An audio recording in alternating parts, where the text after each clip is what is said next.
તો જો પ્રોગ્રામનું આયોજન કરવામાં આવ્યું છે, કયા મુદ્દા પ્રોગ્રામનું આયોજન કરવામાં આવ્યું છે? જી, બિસ્મિલ્લાહ રહેમાન રહીમ. આ 1 સપ્ટેમ્બરથી 15 સપ્ટેમ્બર સુધી જમાત ઇસ્લામી હિન્દ ગુજરાતે એક સીરત અભિયાન શરૂ કર્યું છે, જેનું શીર્ષક છે પવિત્ર પરિવર્તનના પથદર્શક હઝરત મોહમ્મદ સલ્લલ્લાહુ અલૈહિ વસલ્લમ. અને આજની સમસ્યાઓ છે ભારતની અને વિશ્વની, એ સમસ્યાઓ માટે એક ઉકેલ પેશ કરવા માંગીએ છીએ કે હઝરત મોહમ્મદ સલ્લલ્લાહુ અલૈહિ વસલ્લમનો જે જીવન, એમનું વ્યક્તિત્વ, એમનો સંદેશ એ અમે લોકો સાથે સમ્મુખ પહોંચાડવા માંગીએ છીએ.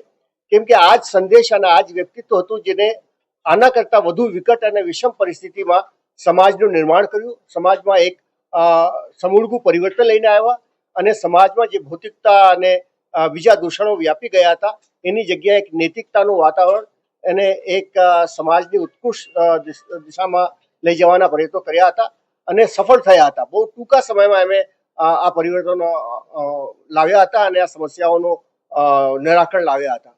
અને આજે પણ આજની પરિસ્થિતિમાં પણ મોહમ્મદ સાહેબનો સંદેશ આ સમસ્યાઓથી દેશને મુક્તિ અપાવી શકે છે. એટલે અમે આ સંદેશને ફરી જીવંત કરવા માટે અને લોકો સુધી પહોંચાડવા માટે આ અભિયાન શરૂ કર્યું છે. અને આ અભિયાન દરમિયાન અમે દેશના આપણા ગુજરાતના 10% લોકો સુધી પહોંચવા માંગીએ છીએ અને તેમના સુધી મોહમ્મદ સાહેબનો સંદેશ પહોંચાડવા માંગીએ છીએ. એના માટે અમે સાહિત્ય પણ તૈયાર કર્યું છે.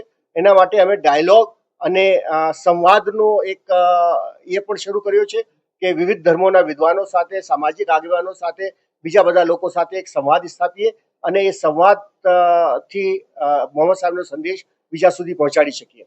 કેમ કે અત્યારે મોટા ભાગે સમાજના લોકો મોહમ્મદ સાહેબના સંદેશથી અજાણ છે અને એના કારણે કેટલાક પૂર્વાગ્રહો અને પક્ષપાતપૂર્ણ વ્યવહાર પણ છે.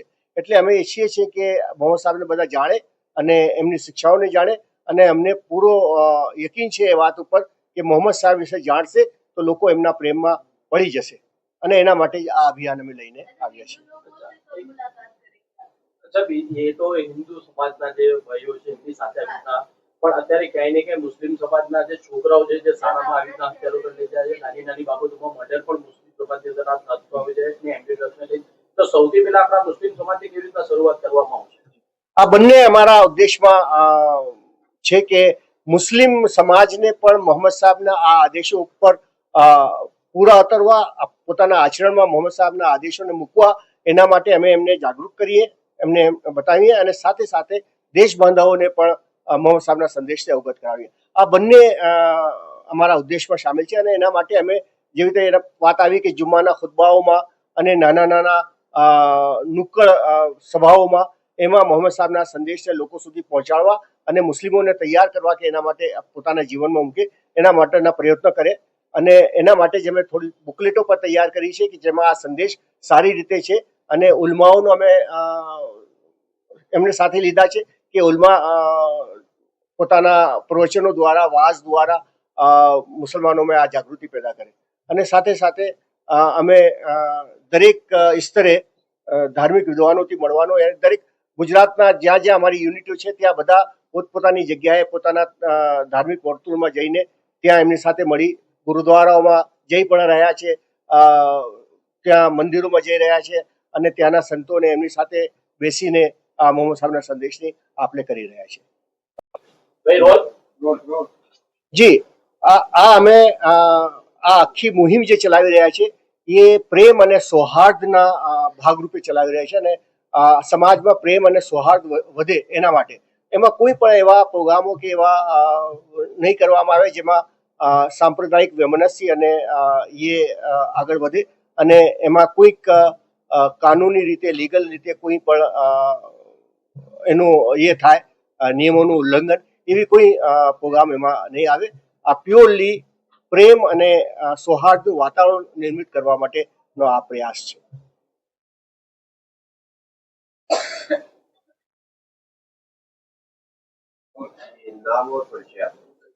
शकील अहमद राजपूत, कन्वीनर सीरत मुहिम मोहम्मद सल्लल्लाहु अलैहि वसल्लम पवित्र परिवर्तन के पथदर्शक। इसका मकसद जो है वो देखिए, इसका मकसद हमने अभी आपके सामने तफसील से बताया। 3 मकसद हैं। एक मकसद तो ये है कि आज हम समाज को देख रहे हैं, तो समाज में अनैतिकता बढ़ रही है, हिंसक वृत्ति बढ़ रही है, असहिष्णुता बढ़ रही है, आर्थिक और सामाजिक जो असंतुलन पैदा हो रहा है, राजकीय तौर पर देखें तो सत्ता का जो इस्तेमाल है वो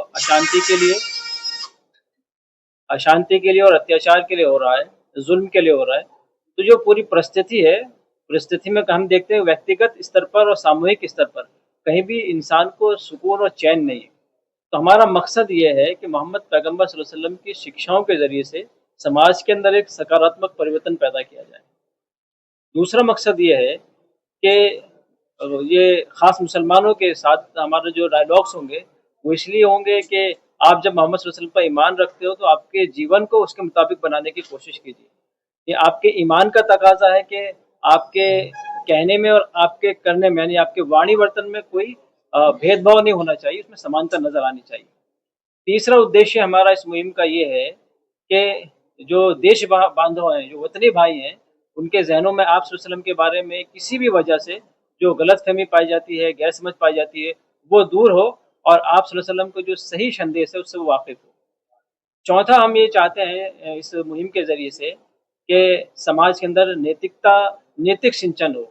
युवा जो धन है, जो आज अश्लीलता का शिकार है, निर्लज्जता का शिकार है, असंस्कार उसके अंदर पाए जाते हैं, तो उसकी जगह पर उसके अच्छे संस्कार उसके अंदर पैदा हों, उसकी ट्रेनिंग और उसका प्रशिक्षण अच्छे अंदाज में हो सके, ताकि वो अपने अंदर मानवीय मूल्यों को पैदा कर सके और कुल मिलाकर हमारा समाज के अंदर शांति, सलामती, न्याय और कौमी सौहार्द का माहौल जो है वो परवान चढ़ सके। तो लगता है इसकी शुरुआत जो है वो अहमदाबाद से होगी कि और कहीं से होगी और पूरा राज्य स्तर पर कैसा होगा? देखिए, पूरे राज्य स्तर पर हम ये कोशिश कर रहे हैं और ये कोशिश हमारी हर सतह पर है। हम बच्चों के प्रोग्राम भी कर रहे हैं, हम युवाओं के प्रोग्राम भी कर रहे हैं, हम महिलाओं के प्रोग्राम भी कर रहे हैं, हम मुस्लिम विद्वान जो हैं, उलमा हैं, उनके दरमियान भी प्रोग्राम कर रहे हैं और उसके अलावा हमारे देश की जो सामाजिक आगेवान हैं, धार्मिक आगेवान हैं, ब्यूरोक्रेट्स हैं, प्रोफेशनल्स हैं, उन सब के पास भी जा रहे हैं और इस पैगाम को आम करने की कोशिश कर रहे हैं। जो इन्फ्लुएंसर्स हैं, उनके पास भी जा रहे हैं, उनको भी बता रहे हैं कि मोहम्मद पैगम्बर सल्लल्लाहु अलैहि वसल्लम का पैगाम क्या है और उनके बारे में भ्रांतियाँ क्या पाई जाती हैं और आपकी शिक्षाएँ क्या हैं और आपकी शिक्षाओं का अनुकरण करने के नतीजे में किस तरह से एक सामाजिक सकारात्मक परिवर्तन पैदा हो सकता है। अच्छा, आपने कुछ अवार्ड देने की बात की उसके बारे में, तो कैसे ऐसे लोगों को आएगा ताकि उनका भी हौसला और आपका जो मुहिम है वो हमने हमारी जो लोकल यूनिट्स हैं उनको ये निर्देश दिए हैं कि वो अपनी सतह पर हर इलाके में बेस्ट टीचर अवार्ड दें, ताकि शिक्षक के प्रति लोगों का मान सम्मान भी बढ़े और शिक्षण के प्रति लोगों में जागरूकता भी पैदा हो सके। हम ये देखते हैं कि समाज के परिवर्तन के लिए सबसे अहम एक ज़रिया हो सकता है, वो शिक्षण हो सकता है और शिक्षण में भी सबसे अहम जो चीज़ है वो शिक्षक होता है। अगर एक शिक्षक संवर जाए तो वो पूरी व्यवस्था को बदल सकता है और ऐसे नौजवान पैदा कर सकता है जो पूरे समाज के लिए फ़ायदेमंद हो जाएँगे। उनको आगे कैसे बढ़ाएंगे, लोगों को रोजगार मिलेंगे।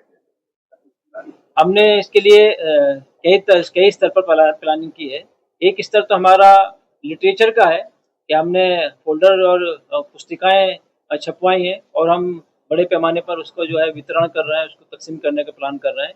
दूसरा जो डायलॉग्स हैं, संवाद है, चर्चाएँ हैं, अलग-अलग प्लेटफ़ॉर्म पर पीस मिलन के नाम से हो या गेट टुगेदर के नाम से हो, इस तरह के वो गैदरिंग कर रहे हैं, उनके ज़रिए से भी हम इस पैगाम को आगे बढ़ाएँगे। तीसरा, मुस्लिम उलमा से हम ये कह रहे हैं कि वो अपने जुम्मे के खुतबे में जो है आप सल्लल्लाहु अलैहि वसल्लम की जो सीरत है, उसको तफ़सील के साथ बयान करें और मुसलमानों में ये आमादगी पैदा करें कि वो उन शिक्षाओं के मुताबिक अपने जीवन को बनाएँ। इसके अलावा हम सोशल मीडिया का भरपूर इस्तेमाल कर रहे हैं और रील्स के ज़रिए से, शॉर्ट्स के ज़रिए से, क्लिप्स के ज़रिए से और पोस्टर्स के ज़रिए से हम इस पैगाम को ज़्यादा से ज़्यादा लोगों तक फैलाने की कोशिश करेंगे। ये सर बीते कुछ दिनों में देखा गया कई लोग जो के खिलाफ में हेट स्पीच, क्या आपको लगता है कि इसके पीछे गैर समझ थी या राजनीतिक साजिश? देखिए, इसके पीछे दोनों कारण हो सकते हैं। कुछ लोग राजनीतिक लाभ के लिए और सामाजिक सौहार्द को बिगाड़ने के लिए इस तरह की हरकतें कर सकते हैं और कुछ लोग नासमझी की वजह से कर रहे हैं, उनको पता ही नहीं है कि आप सल्लल्लाहु अलैहि वसल्लम का पैगाम क्या है। तो हम सबके पास जा रहे हैं और उनको बताने की कोशिश कर रहे हैं कि भाई देश का जो वातावरण है, उसके अंदर किस तरह से सौहार्दपूर्ण उसको बनाया जा सकता है, उसके अंदर किस तरह सहिष्णुता पैदा की जा सकती है, प्रेम और भाईचारे का माहौल किस तरह से आपसे सर्वसम्मत शिक्षाओं के ज़रिए से बना सकता है, तो हम ये कोशिश कर रहे हैं उसके लिए।